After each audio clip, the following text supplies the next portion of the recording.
Hello mga ka-organic!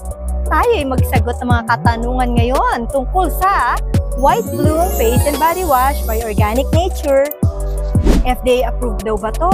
Aba syempre, all the products naman of Organic Nature are FDA approved. So, hindi to kakaiba. So, yung ating White Bloom Face and Body Wash also complied with the necessary standards ng FDA para nga naman safe ito sa mga consumers na gamitin.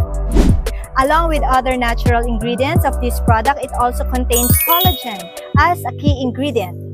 So bakit nga naman may collagen tong product at hindi lang whitening ingredients? Because collagen is known for its potential benefits in maintaining skin elasticity and hydration.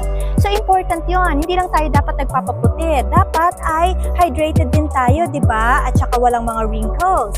So the combination of collagen and all these whitening ingredients will make our skin firm and supple.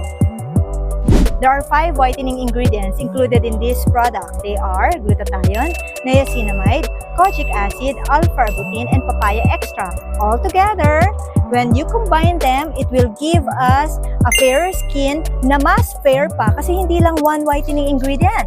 So, lahat ng possible na nakakaputi sa isang tao, nilagay na namin dito sa product na to. This face and body wash claims to provide revitalizing benefits for the skin. So, it aims, of course, to refresh and invigorate our skin by cleansing it and at the same time having whitening effects to the skin.